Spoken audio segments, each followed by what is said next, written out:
NLFT একটা extremist group. ওরা অতর্কিতে আমাদের ভীম এবং বিশ্বাস বিওপি এই দুটোর মাঝখানে ওরা বর্ডার ফেন্সিংয়ের কাছে নিযুক্ত ছিল। এর মধ্যে এক্সট্রিমিস্ট একটা গ্রুপ, এনএলএফটি একটা গ্রুপ অতর্কিতে হামলা দিয়ে এখান থেকে 3 জনকে ধরে নিয়ে যায়। একজনের নাম সুভাষ ভৌমিক, উনি উদয়পুর টাপানিয়া।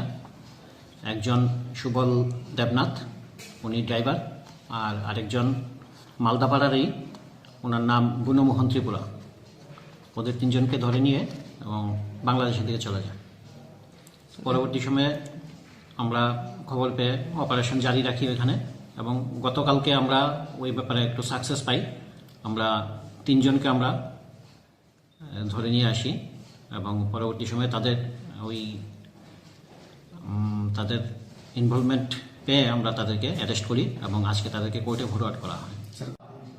একজনের নাম বৈশ্যজয় ত্রিপুরা আর একজন যতীন্দ্র ত্রিপুরা। কি ধরনের কাজে সংযুক্ত ছিল তারা? আমরা যতটুকু জানতে পেরেছি, ওরা এক্সট্রিমিস্ট গ্রুপটাকে ওদের এখানে থাকতে দিয়েছে, ওদের খাবার দাবার এইসব সাপ্লাই করেছে। রাস্তা সব চিনে দিয়েছে নাকি? হ্যাঁ, বাকি এখন ইনভেস্টিগেশন আমাদের চলছে, দেখা যাক কি। কি গ্রুপে প্রায় 10 জনের মতো ছিল এক্সট্রিমিস্ট গ্রুপ, এবং প্রত্যেকের কাছে আমরা যতটুকু জানতে পারি।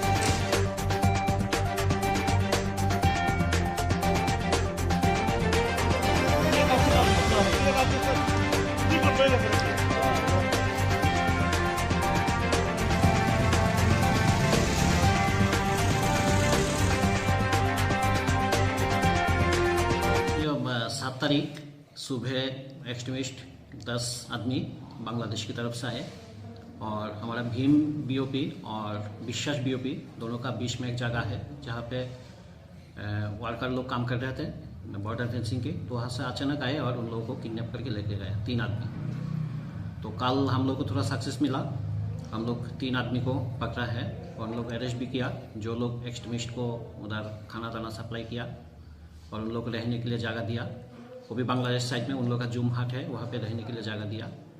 तो हम लोग उन लोग को अरेस्ट करके आज कोर्ट में फॉरवर्ड किया है और उन लोग को रिमांड के लिए